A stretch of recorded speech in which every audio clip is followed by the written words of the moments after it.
ụmụ Igbo birikwa na ọ ka bụkwa nwa ụlọ nwoke bụ Mr. Adejdude, onye ji eziokwu wee malụ, onye abụ obie na obi okwupụ n'ihi na onwe nke amụma eme.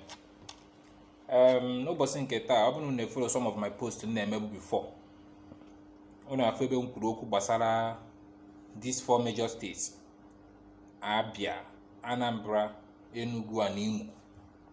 Ndị na-aga na-eme vidio na-akpọ each other mugu just because maybe na ịkpatara ego and amaghị gị na their own state or their own city.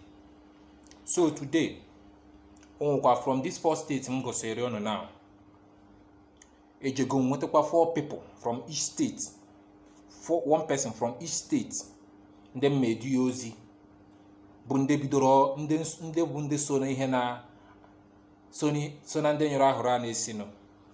So but before then, ka anyị jegodi zutefa. Onye nke a bụrụ Lovecon Nwaba. He's a handsome man. Onye every woman would like to have. You know? Abia nwere mmadụ, Igbo nwere mmadụ. So mmeji ya bụ Lovecon Nwaba were agwa ndị Abia steeti okwu n'ụbọchị nke taa. Gbaanụ chere na okwu ka na-abịa. Nke a ka a na-akpọ Ịchaka Okonkwo, Agụnna na Enugu steeti.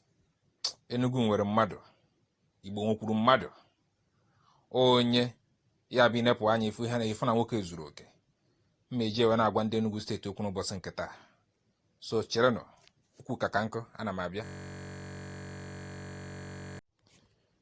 Onye nke aka na-akpọ Maazị Dush, abi Maazị Dosh, maamụ nke a na-akpọ unu ndị jere akwa ya akazi nkọwa. Unu ya efu na ọ tọrọ ụtọ mmadụ, nnukwu ihe eji mmadụ eme from Imo steeti. Imo nwere mmadụ, Igbo nwere mmadụ. So mba ejie na-agwa ndị Imo steeti okwu n'ụbọchị nke taa na ihe nwere ikwu. Gbaanụ chere n'okwu ka nkụ, ana m abịakwa. Onye nke a ka a na-akpọ mama onye obodo. Agụ nwaanyị ka ọ bụ, makwụkwọ mmụọ, ndukwu ihe eji mmadụ eme. Anambra nwere mmadụ, Igbo nwere mmadụ. So ya ka m meji wee na-agwa ndị Anambra okwu n'ụbọchị nke taa. Geenụ ntị na okwu ka na-abịa. Ụmụ Igbo, ọ na-afụgofa. So ozi m na-emezi ka nzi unu now. Gị nwa bụ Ịchaka na-represent Enugu steeti. Maazị Dush na-represent Imo steeti. Lovecoin Nwaba na-represent Abia steeti. Mama onye obodo na-represent Anambra steeti. Emeela m na representative to your various states. Unu mgbara ka ọnụ ha wee na-achọ ịmụ ya ọkụ a n'etiti ndị Igbo. Chekwanụ menyụọ ya. 4 of you are well respected humans in Igbo language, in Igbo land. It's a very sad thing na respectable people like you people will be doing this kind of thing. Ihe ya na-ekpe ekpere bụ ka Igbo ya esi wee dị n'otu, dị n'udo. Not ịbịa na-akọ Aba, Imo, Owerri, Enugu, Onitsha, and other kind of thing. Negaro bụ tụrụ nwa afọ Igbo. Osita Iheme tụrụ nwa afọ Igbo. Peter and Paul P-Square tụrụ ụmụ afọ Igbo. Flavor tụrụ nwa afọ Igbo. Gịpụkwa bụ Lovecoin tụrụ nwa afọ Igbo. Innocent tụrụ nwa afọ Igbo. These are the things that should always be on our mind. Not ibute tribalism ebe onye si bịa.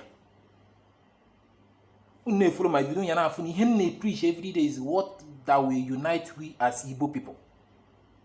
Irrespective of the state you are coming from. Ofu na mụrụ ya, ofu na Igbo Igbo. Ofu afa ka ya na-aza. Biko unu, ana m ayọ unu.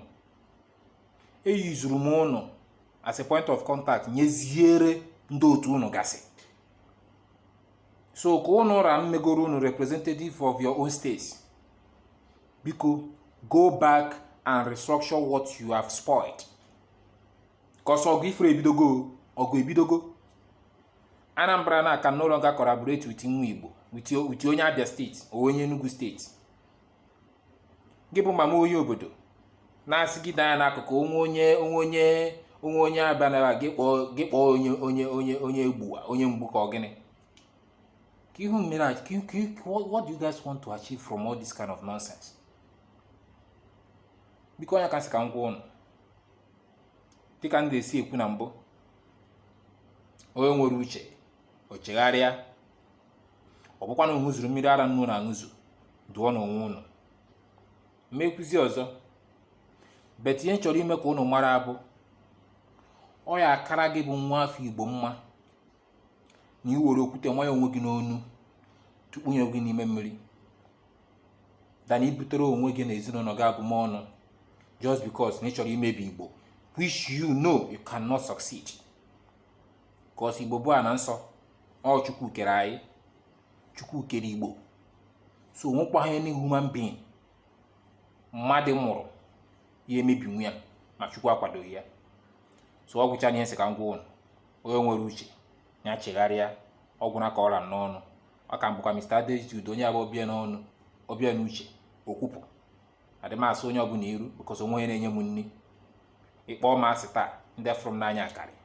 Eziokwu is only thing that can prevail, and n'eziokwu ka anyị bụ Igbo ya ejiga n'ihu ka ọ dịkwa.